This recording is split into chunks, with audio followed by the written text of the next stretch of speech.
उत्तर प्रदेश विधानसभा उपचुनाव के भले ही अभी तारीखों का ऐलान न हुआ हो, लेकिन ये बात तो तय है कि जो भी हो, ये चुनाव जोरदार होने वाला है। यहाँ आने वाले दिनों में कड़ी सियासी टक्कर देखने को मिल सकती है। दरअसल राज्य में दो राजनीतिक दलों के बीच नए गठबंधन के समीकरण बन रहे हैं। हम बात कर रहे हैं चंद्रशेखर आजाद और असदुद्दीन ओवैसी की पार्टी के, जो इस बार मिलकर उपचुनाव लड़ सकते हैं। इसको लेकर दोनों दलों के नेताओं के बीच बैठक हुई है। और तो और खबर है कि पल्लवी पटेल की अपना दल कबीरावादी भी इन दोनों के साथ आ सकती है। बीजेपी जहां लोकसभा चुनाव की तरह उपचुनाव में भी अपने क्षेत्रीय दलों के साथ एकजुट है, वहीं सपा का कांग्रेस के साथ उपचुनाव को लेकर तस्वीर साफ नहीं। हालांकि ये बात और है कि अखिलेश यादव लोकसभा की तरह उपचुनाव में भी इंडिया गठबंधन के साथ मिलकर बीजेपी को पस्त करने का दम भर रहे हैं। मैं आपको बता रहा हूँ कि बीजेपी इतना बुरा हारेगी उत्तर प्रदेश में जिसकी आप कल्पना नहीं कर सकते।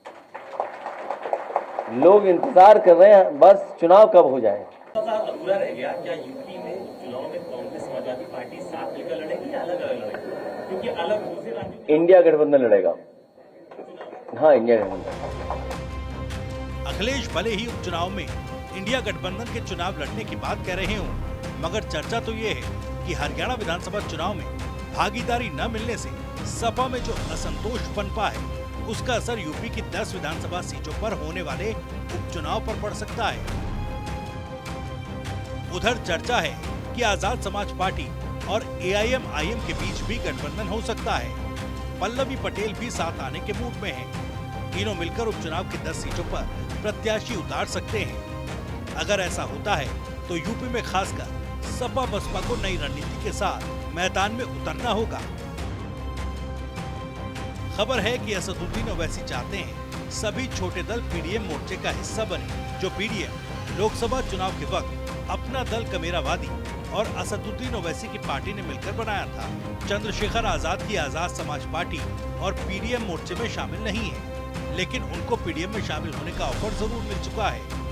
बताया जा रहा है कि 23-24 सितंबर को होने वाली PDM मोर्चे की बैठक में उपचुनाव में सीटों के बंटवारे को लेकर बात हो सकती है।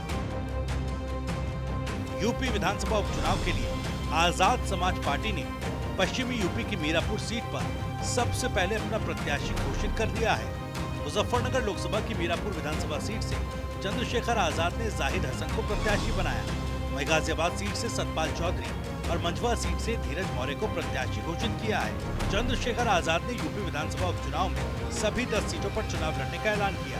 वहीं अगर उनका AIM-IM के साथ गठबंधन हो गया और पल्लवी पटेल भी साथ आ गई तो देखना होगा कि कौन सीट पर किस पार्टी का प्रत्याशी मैदान में उतरता है।